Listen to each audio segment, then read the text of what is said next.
Hi everyone, in today's video we are covering the KR Awakened unit meta in ranked PvP to dispel some worries about Awakened units running amok within the game and sort of ruining like the experience for free to play, right? So we've seen this list before. Thank you to Honey for pretty much giving us these ideas and showing us what the KR meta is going to be looking like as of April 30th, not too long ago. And Tiller is the one who actually formed this, made it look actually nice and usable. So I greatly appreciate this format. A lot of you are probably wondering and worried that when Awakened units drop, what is the future meta going to look like? Well, we have like the future within our hands, so let's go ahead and look at KR right here. What's very interesting is that you won't see Seoyun and Nayu Bin within like the top ranks, right? These are actually soldier units right here. This one, I'm not sure her name is, but you can see Eddie Fisher is here. He's a soldier unit. And then this Chica, Evelyn Keller, and of course Yumi Lee. These are characters, you know, technically these three would be within the game whenever Yumi Lee decides to drop. I'm pretty sure it'll either be within the month,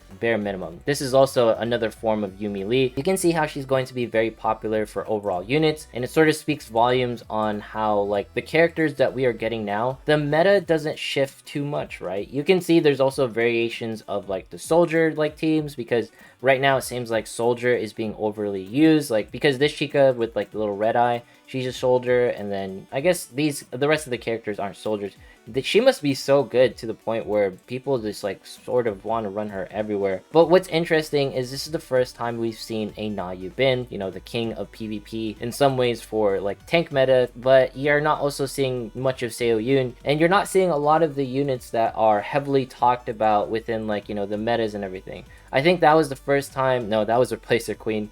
I almost mistaken that with Seoyun. You can see like the meta is not going to be as apparent here. This is probably the #1 operator in the game that's called Sigma, and I believe it's also like a mech unit that we can get. I just wanted to point that out in case you were like wondering what that was. And you know, like these players are keeping their ranks if they have like this little trophy right there, because that trophy specifically means they're #1. If you're wondering what I'm talking about, if you click the question mark right here in KR and then you scroll all the way to the top, they actually have a special reward for those people who are like, hey, you're like, you know, the #1 people for 1-3. These are like the top 3 players. So these are players who have ranked, you know, within the top 3 previously in other seasons. So they obviously know how they're going to be building certain things, make use of the Awakened units. And the Awakened units, they aren't going to be that used. There's going to be like maybe 1 or 2 of them, and then the rest are going to be SSR, R units, or just not Awakened units. That's the parts that I really want to hammer home. And it probably has something to do with like the ban system, which I know a lot of people don't like, but it makes it so that people like Nayu Bin, Seoyun, all the Awakened units that are highly meta won't be overly abused with it. And then for example, the Enterprise, and then surprisingly enough, Lake Superior, this is the top PvP ship definitely, because it has 3 bans on it. To get 3 bans, that means people don't care if the ship is banned. They're still going to use it. So this is definitely the ship to get if you're into PvP. And then these are going to be the boosted units for PvP, right? What's interesting though is if you actually jump into strategy battle, which is this section, right, you'll see that the meta shifts even more. See, you can see Seoyun being at the top, mostly because of the fact that this is more meta driven. There's no bans. It's interesting to see like there's actually a mech team. I'm wondering if this dude is actually like a mech operator. Like these are like the guys who are like operators, right? But I like how Yumi Lee is here. You can see Sylvia right here, Irie Alford. It's just nice to know that our current characters, they don't shift too much. There's like some people playing with like level 1 units right now, so that it sort of throws you off when you're trying to fight them in real time and all that stuff. I just think it's really interesting that when we are facing, you know, Awakened units, they don't power creep the meta to the point where they're everywhere. They are just there. They are helpers. You run 2 or 3, maybe even 4. I think the most that I've seen like within like the top 10s is like maybe like 4, but honestly people are just running like 1, because a lot of like the meta Awakened units are banned, and they can get banned, you know, more frequently. Here's a team with 3.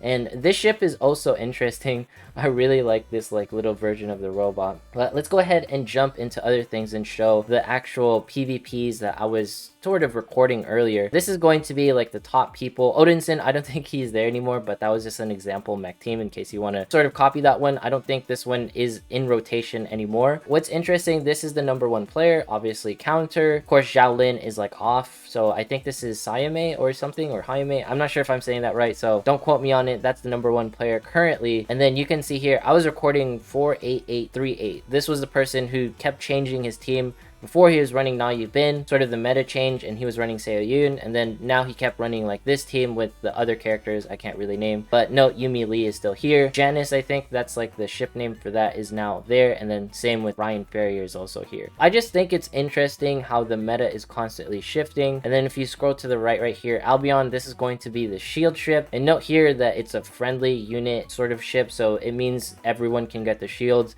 I guess it's like a lower class version of the Lake Superior, except this one just generates shields and it doesn't have as many attacks. It launches some missiles and also makes the evasion value increase for your characters, which of course is going to be very great, and reducing the enemy's hit rate by 99%. That makes absolute sense as to why this one would be so great. But the things that you can see with the KR meta is that the Awaken units, while they are fantastic, it's not to the point where you're like, oh, I have to pull for them or else I cannot participate in PvP and I can't do anything like with my quartz or anything. I just need to save them. The game's gonna have like not the greatest future. I just want to sort of dispel that sort of thought process, because this just tells me that there's going to be very diverse systems to prevent something like this, where Na Yu Bin and Seo Yoon are just going to be everywhere and there's no room for creativity. Creativity is definitely still there, especially when you're running like these soldier variations like later on. The mech units are still here, like you can see right here, right? I really like that Counterside has the capability to show us that meta is good, but creativity matters more in ranked PvP. One of the things that I also wanted to cover was like the monthly breakdowns on what we get per month. If you go here to my mid to late game focus, I show like the breakdowns for like how much does it cost for the enterprise. Honestly, it was surprising that it only takes like 100 like special ship schematics, and then like these two other parts, they're already all available within the game. The ship itself is going to be roughly costing, I believe that's 1 million gold, which is not too bad. So overall, if you want to save up for the enterprise, I just wanted to like show that. Here's some like daily breakdowns on like Ethereum that you get, what you should be focusing on for units, in case you're like, hey, how should I be going about things? DPS, tank, and then support. Of course, Yang Harim's #1, so you're going to see a lot of Yang Harims because she's not going to be banned this week anymore.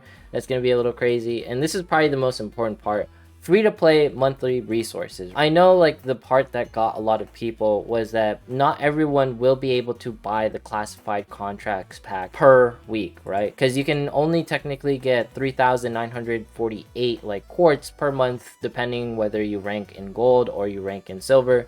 This, that, and the third. I think the important bits to note is that Awakened units, they will not hold that much relevancy, and it's to the point where there's going to be lots of events where we can get like free Awakened units. I'm not sure, but you can get a free Li Ji Su earlier, and there's going to be a lot of ways to get fusion cores. Technically, this is going to be the system that gets us from 100 to 110. Feel free to watch my video on Awakened unit prep and all that stuff. I'll link it down below in the description.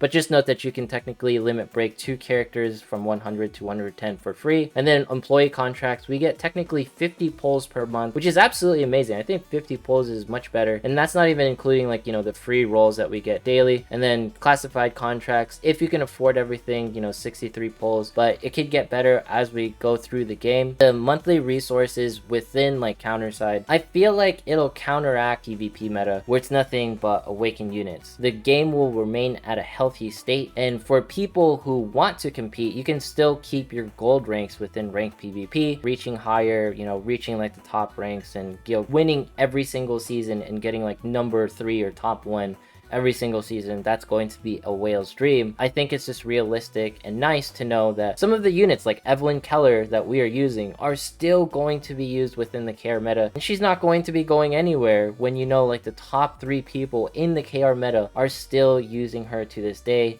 And it's just really cool to see Eddie Fisher here, one of like, you know, the free SR units that you can get within the game. Let's go ahead and show that. We'll go over into the operations section. If you've beat the Orca story mission, which I highly recommend because that's definitely one of the best side stories in the game, you can get a free copy of Eddie Fisher. Alright, I just want to take a look at his skills. Pretty much like the Kingpin when it comes to soldier units. After a certain battle, he's learned to work in harmony with counters, decreases surrounding counters damage taken by 10%, buff also increases counters attack by 10%. Yeah, this guy sounds like an absolute beast for raid and pretty much any team that has a soldier counter sort of deal. So he's definitely going to be one of the best characters to pick up in case you want like a passive buffer on your team. It's just cool that he is a free character that people still use in KR. While he might not be widely used, he might have been like on raid up for like the banned unit section within KR. It's just nice to see that these units will get play. Anyways, if you made it this far in today's video, consider subscribing, dropping a like, leaving a comment, follow me on Twitch, follow me on Twitter. Once we hit 22,500 subs, we're doing a giveaway. Thanks so much for watching. Have yourself a fantastic day, and I will see you